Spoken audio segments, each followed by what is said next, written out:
കൂടുതൽ വാർത്തകളും വീഡിയോകളും കാണാൻ ഈ ചാനൽ സബ്സ്ക്രൈബ് ചെയ്യുക. കൂടെ ബെൽ ബട്ടൺ അമർത്തുക. നമസ്കാരം. ഏഷ്യാനെറ്റ് ടിവിയുടെ എപ്പിസോഡിലേക്ക് എല്ലാ മനഃപ്രേക്ഷകർക്കും സ്നേഹം നിറഞ്ഞ ഹൃദയം നിറഞ്ഞ സ്വാഗതം. ഒരാൾ ഈയിടെ എന്നോട് അവിചാരിതമായിട്ട് ചോദിച്ചൊരു ചോദ്യമാണ്, ഏലസ് ധരിച്ചിട്ടുണ്ട്, ശ്രദ്ധിച്ചില്ലെങ്കിൽ ഇതിന് ഗുണമുണ്ടായില്ലേ? അപ്പം ഏലസ് എന്ന് പറഞ്ഞു കഴിഞ്ഞാൽ എന്താ? നമ്മൾ ഉപാസനാമൂർത്തി, ഇപ്പം ആരും ആയിക്കോട്ടെ, ഇപ്പം ശൈവപരമായിട്ടുള്ള ഉപാസന ചെയ്യുന്ന ആളെ ശൈവപരമായിട്ട്, അല്ലെ വൈഷ്ണവപരമായിട്ട്, അല്ലെ ശക്തിപരമായിട്ട് ഓരോരുത്തരും ഗ്രഹനില പരിശോധനയ്ക്ക് ശേഷമാണ് നമ്മൾ ഏലസുകൾ തയ്യാറാക്കുന്നത്. ഏലസുകൾ തയ്യാറാക്കുമ്പോൾ ചെമ്പ്, വെള്ളി, അതുപോലെ പനയോല, അങ്ങനെ പല ഇതിൽ നമ്മൾ ഏലസ് എഴുതാറുണ്ട്. തകിട് എഴുതി അതിനെ എഴുതി കഴിഞ്ഞതിന് ശേഷം എന്തെങ്കിലും പോരായ്മ എവിടെങ്കിലും ഉണ്ടോ എന്ന് നോക്കും.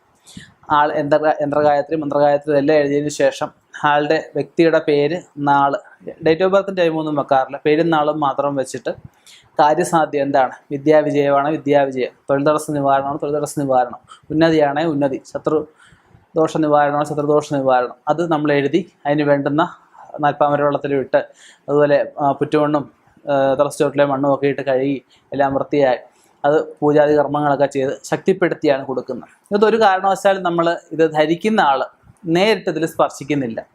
കൂടിനകത്ത് തകിട് ഇട്ട് അത് ഭസ്മം കൂടി നിറച്ചിട്ടാണ്, 2 കൂട്, തള്ളക്കൂടും പിള്ളക്കൂടും എന്ന് പറയും, 2 കൂടിനകത്ത് വരുന്നുണ്ട്. നേരിട്ടത് സ്പർശിക്കുന്നില്ല. പിന്നെ ചുരുക്കം ചില സാഹചര്യങ്ങളിൽ ഇതിൻ്റെ പവർ കുറഞ്ഞു എന്ന് തോന്നിക്കഴിഞ്ഞ് കഴിഞ്ഞാൽ ഒന്ന് ക്ഷേത്രത്തിൽ കൊടുത്ത്, അല്ലെ ഇത് ചെയ്ത് തന്ന കർമ്മയുടെ കൈ കൊടുത്ത് ഒന്ന് പൂജിക്കണം. സാധാരണ ഇതിട്ടുകൊണ്ട് ചിലർ പറയും മത്സ്യമാംസം ഉപയോഗിക്കാൻ പാടില്ല, അല്ലെങ്കിൽ ഈ ഭാര്യയോട്ട് കിടക്കാൻ പാടില്ല, മരണ വീട്ടിൽ പോകാൻ പാടില്ല, എന്തെങ്കിലും അശുദ്ധികൾ, മരണ വീട്ടിൽ പോവുക, ഇതൊക്കെ അശുദ്ധികൾ ബാധിക്കുന്ന പലവലായ്മയുള്ളവർ സ്പർശിക്കുക എന്നൊക്കെ പറഞ്ഞ അശുദ്ധികളൊക്കെ തന്നെ. അല്ലാത്ത രീതിയിലുള്ള ഒരു ഏലസിന് സാധാരണ രീതിയിൽ വീട്ടിലെ കാര്യങ്ങളൊക്കെ നോക്കുക, വീട്ടിലെ രീതിയിൽ നിൽക്കുന്ന ഒരാൾക്ക് മറ്റശുദ്ധികളൊന്നും അങ്ങനെ ഇങ്ങനെ ബാധിച്ചോണമെന്നില്ല. അപ്പം നേരിട്ട് സ്പർശിക്കാത്തതുകൊണ്ട് ഇതിനെ അശുദ്ധികൾ ബാധിക്കുകയില്ല. പിന്നെ ചില ഏലസുകളൊക്കെ എഴുതിയിട്ട് ഇതിൽ ഇത്ര ദിവസം നിങ്ങൾ തൊട്ട് ജപിച്ചിട്ട് ഇത് നിങ്ങൾ ധരിക്കാൻ പറയും. ഇപ്പം നിങ്ങൾ തൊട്ട് ജപിക്കാനാണെങ്കിൽ മറ്റൊരാളെ കൊടുക്കേണ്ട ആവശ്യമില്ലല്ലോ. അപ്പോൾ ആ കർമ്മം ചെയ്ത് നിറച്ച് വേണം കർമ്മം ചെയ്ത് തരാനായിട്ട്. ഇത് ചെയ്ത് തീർച്ചയായിട്ടും തകിടും കൂടും വെള്ളിയാണെങ്കിൽ 6 വർഷവും, കൂട് സ്വർണവും തകിട് വെള്ളിയാണെങ്കിൽ 12 വർഷവും, തകിടും കൂടും സ്വർണ്ണമാണ് 24 വർഷവും ഇതിൻ്റെ കാലാവധി പറയുന്നത്.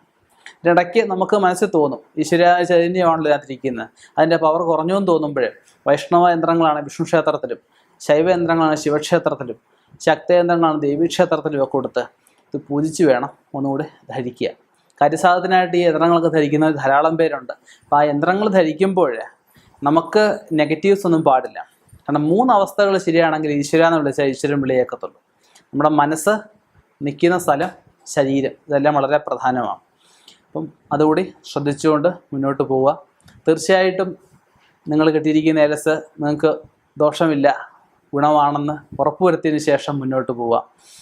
ഈയിടെ ഒരു ഏലസിൻ്റെ കിട്ടി, അതിൽ സത്യം പറയാനത് കാര്യമായിട്ടൊന്നും എഴുതിയിട്ടില്ല, പക്ഷേ അത് ഇട്ടതിന് ശേഷം ആൾക്ക് ഒരുപാട് ഉയർച്ചകൾ ഉണ്ടായി എന്ന് പറഞ്ഞു. അതിനകത്ത് ചുമ്മാ എന്തൊക്കെയോ കുറിച്ച് വെച്ചിരിക്കുക.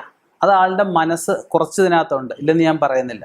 പിന്നെ ആളുടെ സമയം, നല്ല സമയമുള്ളവർക്ക് ആർക്കും ഇതൊന്നും അത്രയ്ക്ക് എഫക്റ്റായിട്ട് ദോഷങ്ങളൊന്നും വരികയില്ല. സമയദോഷം വരുമ്പോഴാണ് ഇത് വിഷയമായിട്ട് വരുന്നത്. അപ്പം അതും കൂടി ശ്രദ്ധിക്കുക. ഇനിയും ഇതുപോലെയുള്ള വ്യത്യസ്ത വിഷയങ്ങളുമായി കണ്ടുമുട്ടാം, സംസാരിക്കാം, സംവാദിക്കാം. നിർത്തുന്നു. നന്ദി, നമസ്കാരം.